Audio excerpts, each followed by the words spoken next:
que celui qui s'approche de Dieu croit que Dieu existe et qu'il est le rémunérateur de ceux qui le cherchent. Jacques chapitre 1 verset 6 à 7 ajoute pour dire: mais qu'il la demande avec foi, sans douter, car celui qui doute est semblable au flot de la mer, agité par le vent et poussé de côté et d'autre. Qu'un tel homme ne s'imagine pas qu'il recevra quelque chose du Seigneur. La tombe était en fait une grotte, ce qui signifie qu'elle pouvait contenir beaucoup de choses à l'intérieur en plus du corps de Lazare, car une grotte est profonde. Il en va de même pour notre cœur. Il est très profond et peut contenir beaucoup de choses à l'intérieur, des bonnes comme aussi des mauvaises choses, c'est-à-dire des choses qui peuvent polluer notre foi. C'est pourquoi nous devons ôter de notre cœur la pierre d'incrédulité, du doute et de la peur. Et c'est pour cette raison le livre de Proverbes déclare dans Proverbes chapitre 4 verset 23: garde ton cœur plus que toute chose, car de lui viennent les sources de la vie. Jésus aurait pu appeler directement Lazare, mais au lieu de cela, il a d'abord prié à Dieu à cause des gens qui étaient autour d'eux, afin qu'ils croient que c'est bel et bien Dieu le Père qui l'avait envoyé. Que les gens sachent à qui il prie et au nom de qui il agit. Par cela, Dieu nous dit qu'il peut directement nous sauver ou nous épargner de tout problème. Mais au lieu de le faire, il nous laisse d'abord faire les choses de notre propre manière, jusqu'à ce que nous venions à réaliser que sans lui, nous ne sommes rien.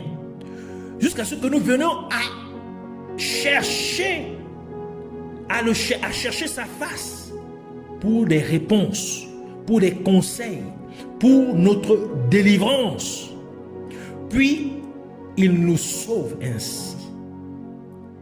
C'est alors que nous apprenons que c'est lui qui nous a sauvés et non nos propres forces, nos propres habilités. Ce n'est point nous-mêmes. C'est la raison pour laquelle Dieu dit ce qui suit au travers du prophète Ésaïe, dans Ésaïe chapitre 42 verset 8. Je suis l'Éternel, c'est là mon nom, et je ne donnerai pas ma gloire à un autre, ni mon honneur aux idoles. Ésaïe 48 verset 11 ajoute pour dire: c'est pour l'amour de moi, que je veux agir, car comment mon nom serait-il profané? Je ne donnerai pas ma gloire à un autre. Donc, Dieu veut d'abord que nous essayions toute autre chose. Et lorsque nous avons tout cela échoué, il nous amène à chercher sa face. Ainsi, nous comprenons que c'est bien Dieu seul qui donne la vie. C'est bien Dieu seul qui donne la délivrance. C'est bien Dieu seul qui donne la vraie guérison. Nous n'attribuerons point notre délivrance à autre chose qu'à Dieu seul. Si la pierre n'avait pas été ôtée, même si Lazare aurait été ressuscité d'entre les morts, il n'aurait pas pu sortir de la grotte, car la pierre l'en aurait empêché. Ainsi, les gens n'auraient pas cru en Jésus-Christ, car ils n'auraient pas vu Lazare vivant. Cela signifie simplement que le doute, l'incrédulité et la peur sont ce qui fait que la bénédiction des gens ne puisse pas passer de l'invisible au visible. Et pour que les gens croient au Dieu que vous priez. Ils doivent être capables de voir le résultat de votre foi. En d'autres termes, ils ont besoin de voir la manifestation ou la réalisation ou l'aboutissement de votre foi. Et c'est votre miracle qui est l'aboutissement de votre foi. C'est le miracle qui est la manifestation de votre foi, qui est la réalisation de votre foi. Pour certaines personnes, leur miracle est déjà déclenché, mais il en est incapable de passer de l'invisible au visible à cause du doute ou de l'incrédulité. Par exemple, quelqu'un peut être convoqué pour un entretien d'emploi, mais il commence déjà à déclarer ou à penser en lui-même que j'ai été appelé pour de nombreux entretiens auparavant et tous n'ont pas fonctionné et ceci n'est pas différent. Ainsi, la personne finit par voir que son travail ne se concrétise pas ou ne se matérialise pas. C'est ici le blocage de notre miracle. C'est comme ça que nous bloquons nos bénédictions. Une fois que la pierre de l'incrédulité, du doute et de la peur est ôtée, vous pouvez maintenant appeler votre percée à se manifester, car il n'y a plus rien maintenant qui se dresse sur le chemin entre vous et votre bénédiction, entre vous et votre percée. C'est pourquoi Jésus-Christ a dit dans Matthieu chapitre 21, verset 22, « Tout ce que vous demanderez avec foi, par la prière, vous le recevrez. » Marc chapitre 11, verset 23 à 24, ajoute pour dire, c'est Jésus qui parle, « Je vous le dis en vérité, si quelqu'un dit à cette montagne, ôte-toi de là et jette-toi dans la mer, et s'il ne doute point en son cœur, mais croit que ce qu'il dit arrive, il le verra s'accomplir. C'est pourquoi je vous dis, tout ce que vous demanderez en priant, croyez que vous l'avez reçu et vous le verrez s'accomplir. » Ainsi, lorsque Lazare sortit de la tombe, Jésus demanda au peuple, c'est-à-dire aux gens, d'enlever ses vêtements funéraires. Car c'était une coutume juive de mettre des bandes sur le corps du mort avant de l'enterrer. Et ces bandes expriment en fait le fait que la personne est morte, car la personne porte des vêtements funéraires. C'est la raison pour laquelle Jésus a dû demander aux gens d'enlever les vêtements funéraires de Lazare, afin qu'il ne soit plus identifié ou associé à la tombe ou avec les morts, puisqu'il n'est plus mort mais vivant. En d'autres termes, Jésus-Christ nous dit que lorsque nous prions et que notre bénédiction est en train de se manifester, nous devons changer notre attitude et notre discours pour dissocier notre bénédiction de l'invisible, mais plutôt pour l'associer au visible. Par exemple, c'est le cas de David.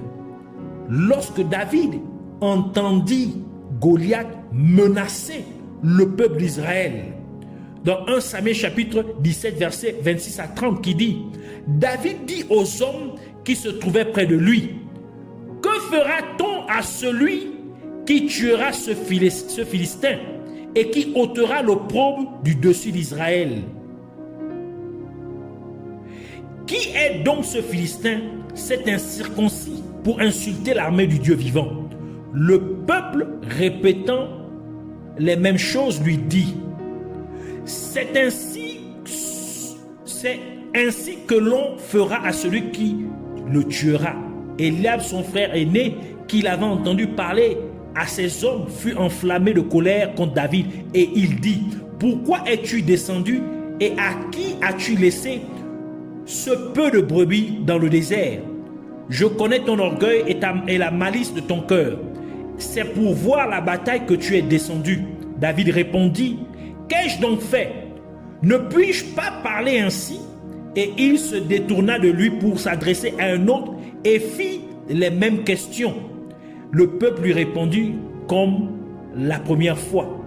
Donc ici, David ne se focalisait pas sur Goliath ou sur les menaces de Goliath ou sur la stature de Goliath, sur sa grandeur, sur le fait c'était un géant.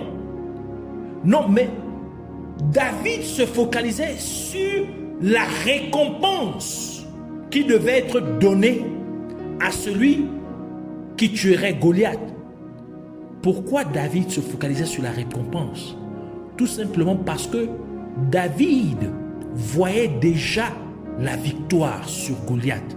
Il voyait déjà la défaite de Goliath. Il voyait déjà sa bénédiction. Il voyait sa victoire. C'est ainsi que nous devons marcher avec Dieu. Lorsque nous prions, nous devons déjà voir notre bénédiction. Nous devons voir l'exaucement à notre prière. Parce que avec Dieu, rien n'est impossible.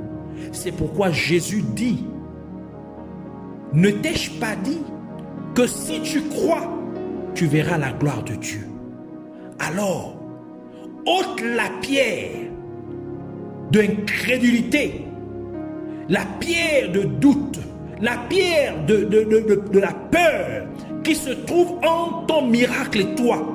Ôte cela de ton cœur, ôte cela et commande à ta bénédiction de sortir. Commande à ta bénédiction de s'avancer, de sortir de là où elle est cachée, de sortir de là où elle est enterrée, de sortir de là où elle est emprisonnée. Qu'elle se manifeste au nom de Jésus-Christ. Alors, avec foi, dis cette prière après moi. Je te remercie, Père Céleste, pour ton enseignement. Merci pour ta parole infaillible. Je prie pour que tu me pardonnes pour chaque fois que je n'ai pas cru en ta parole. Pardonne-moi pour chaque fois que j'ai douté de ta parole. Et je te prie, s'il te plaît, de m'aider à ôter toute pierre d'incrédulité, de peur et de doute de mon cœur, afin que rien ne se dresse entre mon miracle et moi, entre la matérialisation de ma percée et moi, au nom de Jésus-Christ. J'ordonne donc que toute pierre d'incrédulité, de peur et de doute soit ôtée de mon cœur au nom de Jésus-Christ. Et maintenant, je te parle, à toi ma guérison, au nom de Jésus-Christ. Et je te dis, avance et sois concret au nom de Jésus-Christ. Et je te dissocie de toutes sortes de morts et de tombes au nom de Jésus-Christ. Je te parle à toi, ma délivrance, au nom de Jésus-Christ. Et je dis, avance et sois concret au nom de Jésus-Christ. Et je te détache de toutes sortes de morts et de tombes au nom de Jésus-Christ. Je te parle à toi, ma restauration, au nom de Jésus-Christ. Et je dis, sors de ta cachette, sors de l'invisible et sois manifeste au nom de Jésus-Christ. Et je te détache de toutes sortes de morts et de tombes au nom de Jésus-Christ. Je te parle à toi, ma percée, au nom de Jésus. Et je dis, avance et sois réel au nom de Jésus-Christ. Et je te dissocie de toutes sortes de morts et de tombes au nom de Jésus-Christ. Je te parle à toi, ma bénédiction.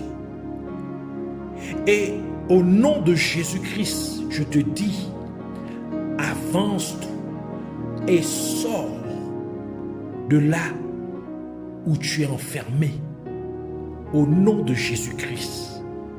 Et je te sépare de toutes sortes de tombeaux et de morts au nom de Jésus-Christ. Je te remercie ainsi, Abba Père, Roi des rois, Seigneur des seigneurs, Roi de gloire, Père béni, seul et véritable Dieu, le Dieu tout-puissant. Merci d'avoir fait de ta parole une réalité dans ma vie. Au nom de Jésus-Christ, puisses-tu être à jamais exalté et glorifié au nom de Jésus-Christ. Amen.